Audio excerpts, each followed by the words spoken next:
Hello, Sonia, Tracy, Jennifer, Nikki, Jessica, Natalie. She's creepy, right? I have so many of these in my storage closet.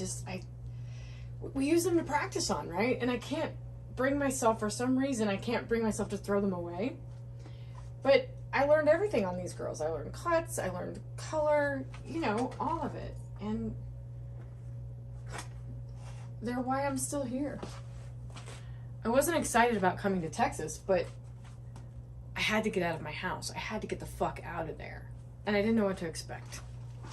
I was going from over the top glitz and glamour, showgirl Las Vegas, to cow breeding, belt buckle wearing, shit kicking Carthage, Texas for college.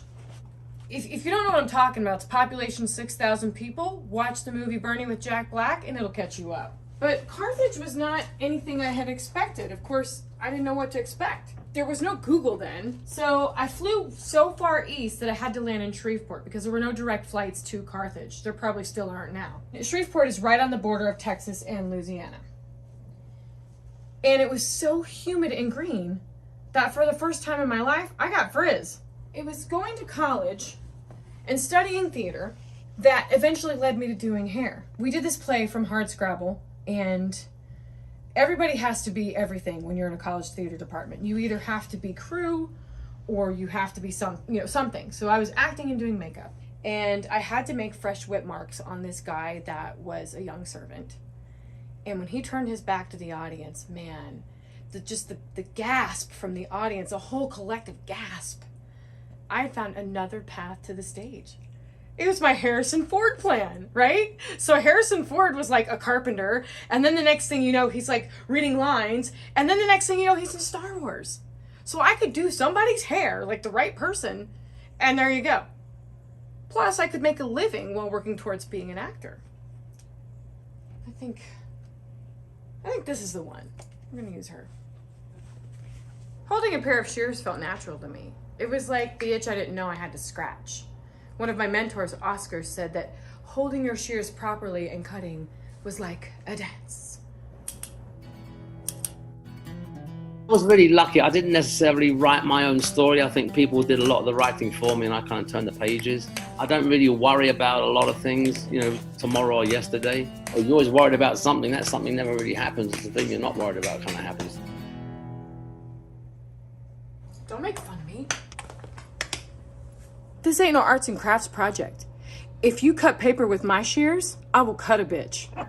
So there are lots of reasons why the people that were in cosmetology school were with. I mean, for some of them, it really was their dream. But for others, they were told, you know, you're not college bound. And so it was a means to an end. You can actually finish cosmetology school in a year and get out, start working and making money. So a couple months after I was in school, this chick Shane comes to my class.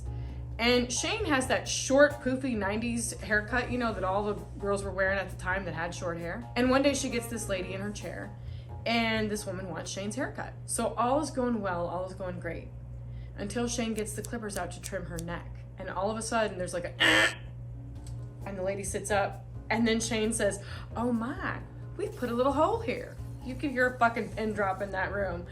Shane literally put a bald spot on the back of this lady's head. And then without missing a beat, she gets into her station, she pulls out her makeup bag, pulls out a black eyeliner pencil and goes, well, you know, since your hair's dark, we'll just shade it in a little bit and it'll blend and no one will know. Oh my God. When you get your hair cut at a cosmetology school, you sign a waiver saying, yeah, I understand a student's gonna cut my hair and only a student is gonna cut my hair.